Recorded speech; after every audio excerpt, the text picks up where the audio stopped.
Hello, everyone. This is Harleen. So what I'm going to talk about is how are we leveraging AI for building QA tools of future.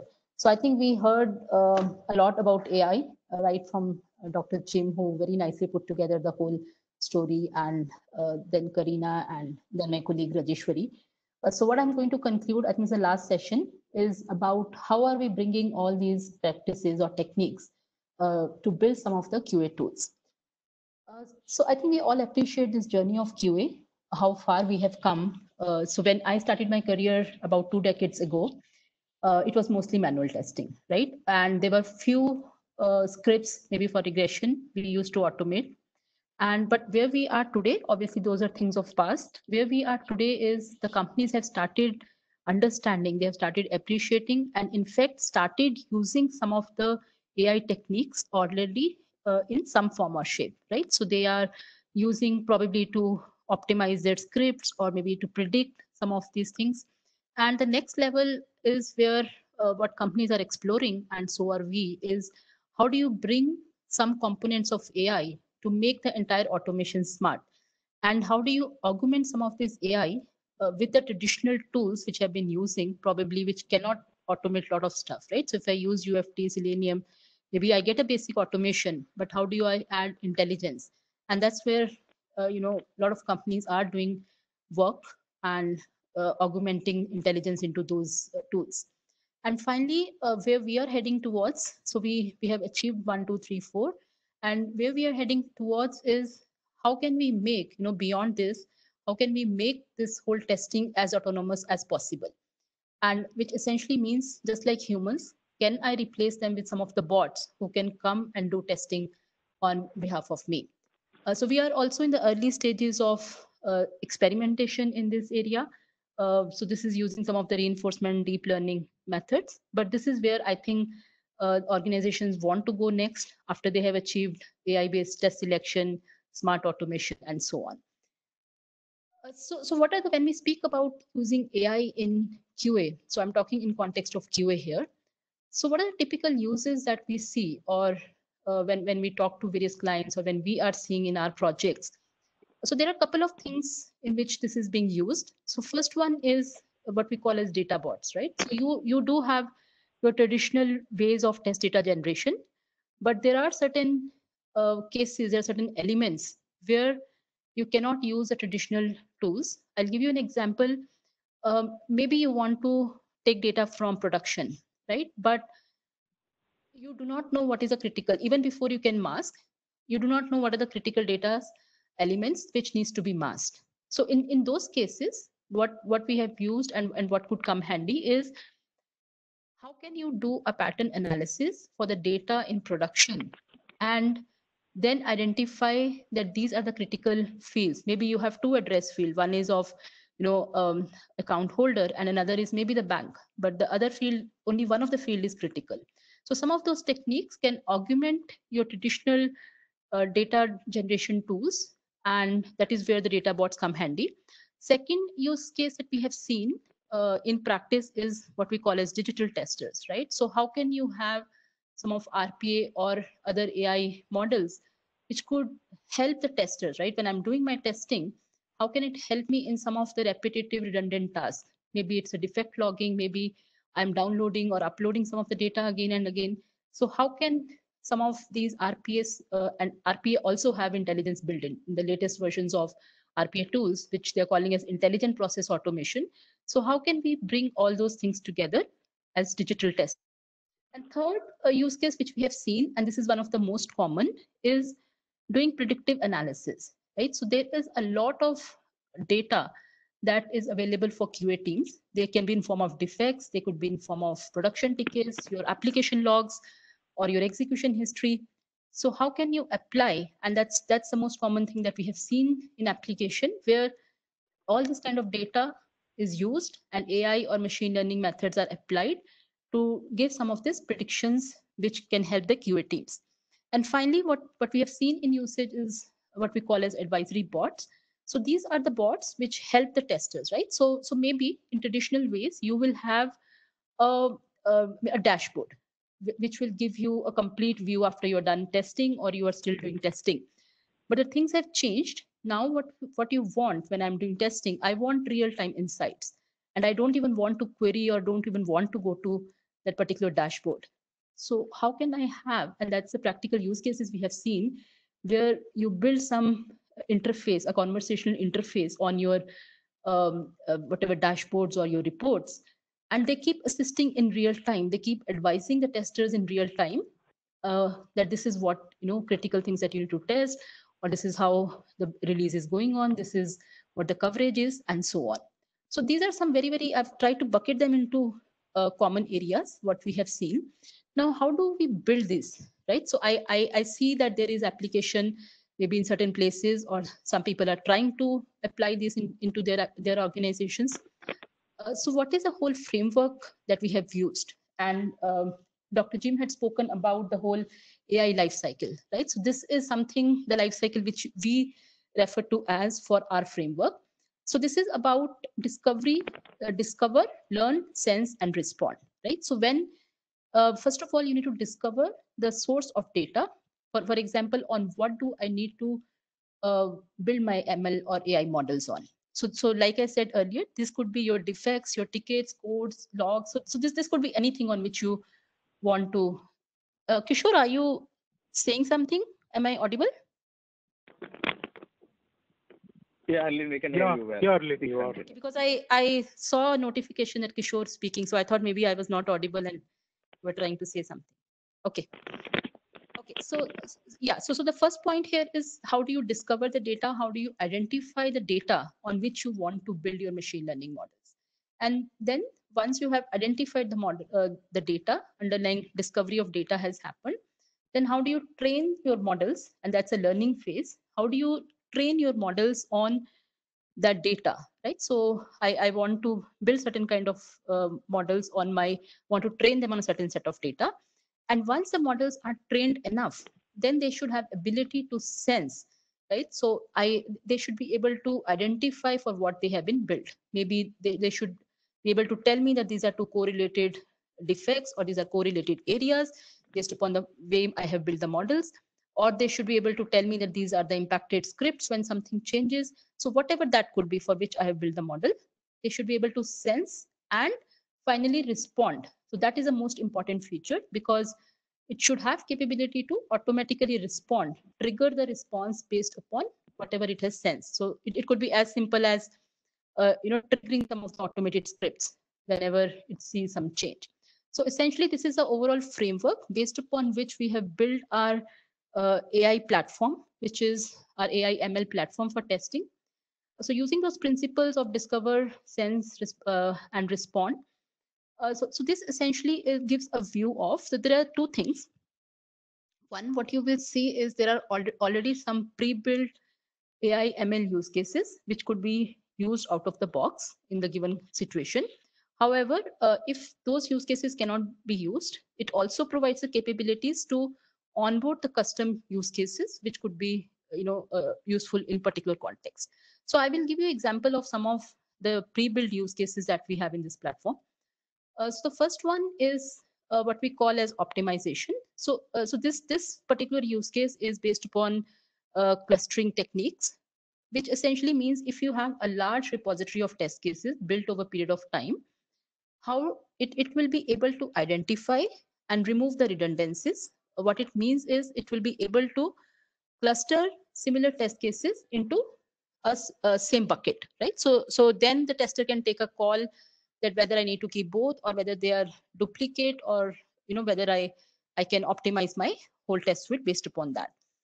The second one, but we have seen what we have is on the prediction. So this is also very important use case in the way, because based upon your historical execution, there is an ability to predict the number of failures that you will have in the current release. So those influencing parameters could be anything, right? So they could be how many requirements, how many maybe change request, or what was the size of the requirement which you were working, or even to the way like what kind of testers who are doing the testing, right? It's experience level of testing. So this actually gives a prediction on number of failures. Similarly, based upon the data that you have, maybe so the data pattern analysis could be applied in multiple ways. It could be, you are seeing the defects, right? So how are you seeing a correlation between various defects, and so that when I am doing my regression testing, I have a proper risk-based technique to identify the regression suite.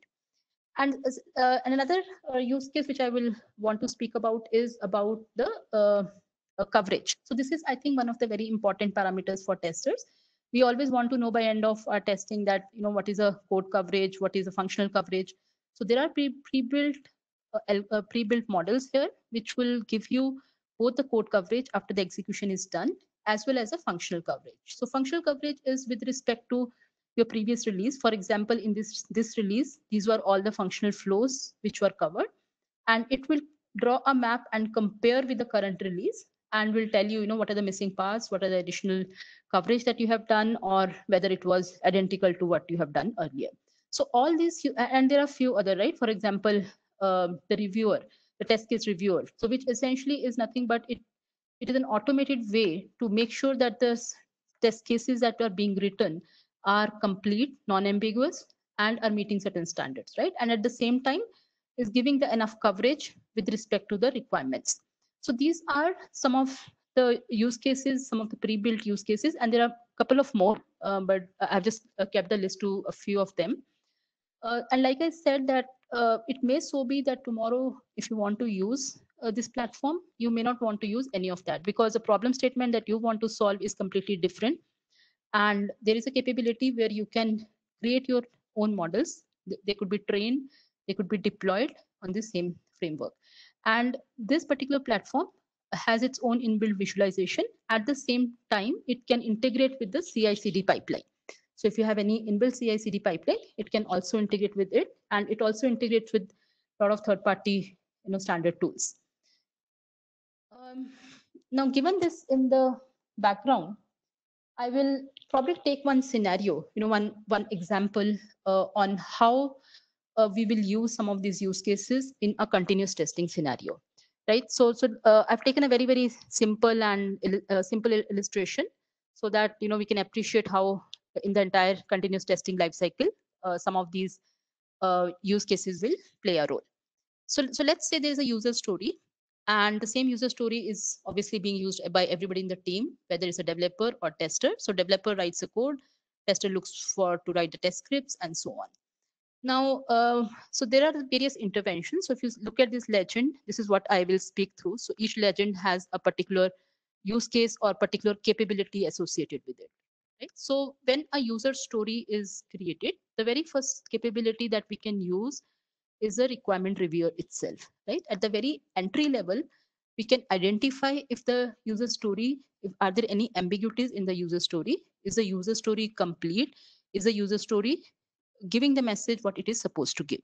Because if there are certain ambiguities at user story level, it is definitely going to lead to multiple other defects downstream. So that is one capability. Now, after user story, based upon user story, there is a capability to automatically generate test cases and test scripts using certain NLP techniques. So that is another use case which I have demonstrated here.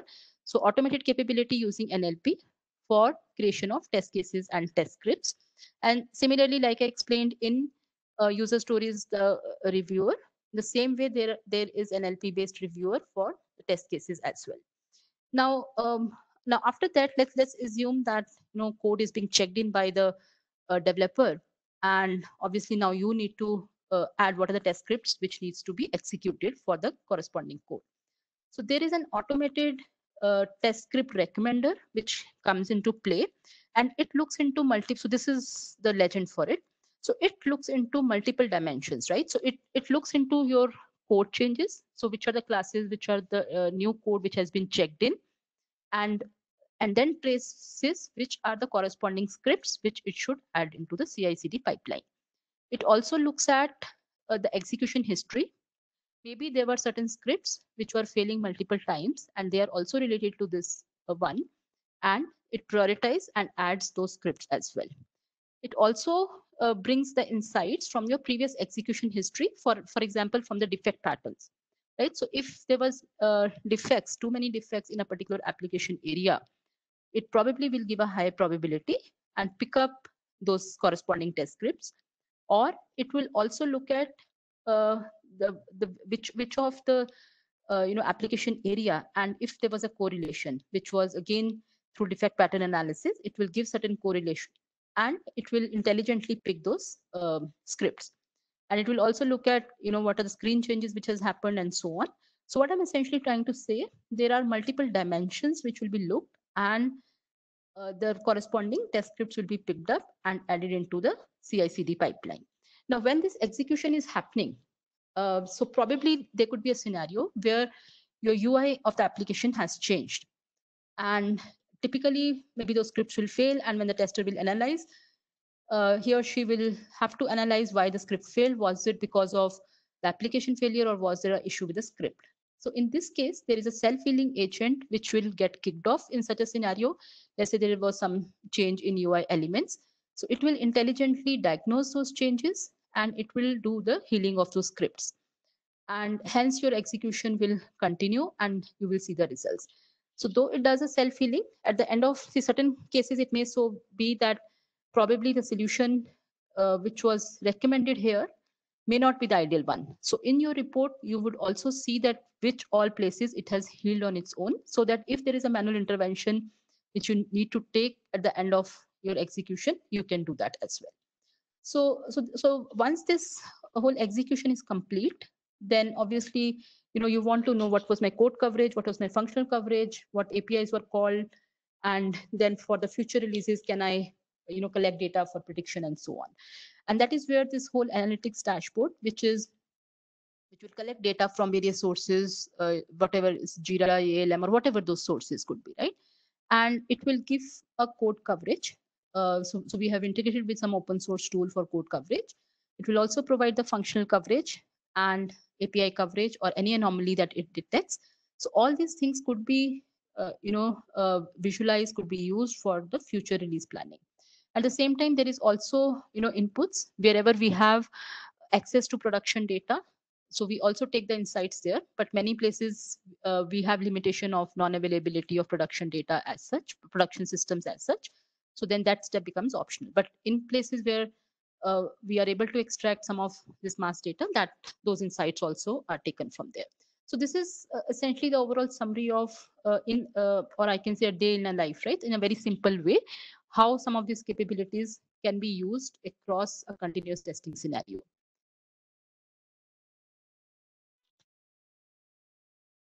Okay, and I don't want to spend time on this slide, but just to give you a summary of what I spoke, I've put a very simple 3 phases. Obviously, these are not 3 identical phases anymore in the agile and all, because everything happens at the same time. But what I essentially want to say here is, for your planning, execution, reporting, there are different scenarios which could be used. Even, for example, the prediction statistics which are given, the prediction insights which are given, are very useful in the estimation process itself, right? Because it is able to tell you how many failures you can anticipate or how many defects you will anticipate. Based upon that, you can do your planning. Based on that, you can do your whole estimation or the resource onboarding.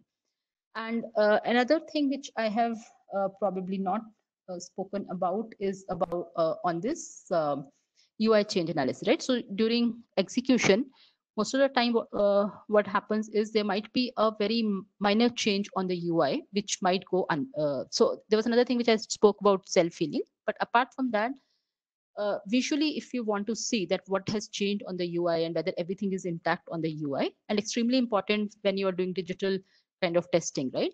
So in the Go, it will check the any change on the UI between 2 versions, and it can also notify those changes. To summarize what I've spoken, so this whole intelligence can be applied across testing lifecycle. So it helps anticipate likelihood and impact of incidents and defect through various methods like your defect diagnostic, anomaly detection, or code coverage analytics, etc. And it helps automate the test. It helps automate some of the activities which could not be automated earlier by traditional tools.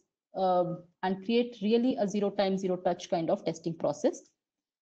And finally, it helps to amplify the tester's capability. So obviously, if you give so much access to the data and so much access to the insights, so it really amplifies the tester capabilities to help him in the right decision making, which help him to do a scientific risk-based prioritization. It helps him to remove any redundancies, remove any waste in the whole process, and optimize and focus on what really needs to be tested and focus all the effort there. So some of these case studies or some of the places where we have applied some of these use cases. The first one is for a beverage company in US. So here the problem statement was on a large number of test suite which had built over a period of time, and here we applied this clustering mechanism to optimize the test suite, and it resulted in almost 20% of reduction in the whole cycle because the number of test cases were reduced, right? Because many a times what happened in this case was there were multiple redundant test cases and they were executed every release, and this one-time exercise really helped them to reduce those 20% in per cycle. Second is from a financial institute in Australia. So here what was used was the defect analytic feature, which was able to identify and pinpoint the exact application hotspots so that the testing could be focused. And what we had seen as a result of that, there was approximately 30% of effort saving because we were focusing on the right kind of testing and we were not just testing everything. Right. And the next is for a cable broadband service provider in Europe. So here, what we used was a prediction method where it was able to predict the number of failures and hence the effectiveness, right? So like I said, so it will give you, because for example, if your prediction will predict that maybe in this release you will get 30 defects or 35 defects, or whatever that could be number, right? So beyond a point, if you are testing and you're not getting more than 30, 35, or you have got something close to that number, which means that you have uncovered most of the defects and you should be good to go. So that is a technique which was applied here for this particular project. And finally, for one of the publishing and financial information firm. So the problem statement here was, I think, typical, which many of you will be able to relate, is a UI test cases becomes very flaky from release on release, right? So from one release to another release, because of UI changes, your automation scripts start failing. So here we use the self-diagnostic and healing solution, the use case, the self-healing and self-diagnostic use case, through which we were able to reduce 40% of time it takes to really identify, debug, fix automation scripts and all, because the solution itself was able to identify automatically what is the issue, fix it. It was also able to tell that why this issue is it because of the UI change or is it because of data error, and to that level of details. So that is what it concludes on my presentation. So obviously with this various use cases or the various interventions from AI and ML, how you bring into QA. So there are ways to improve effectiveness, efficiency, improve the productivity, and hence reduce the overall cost. So thanks. That brings me to the end of my presentation.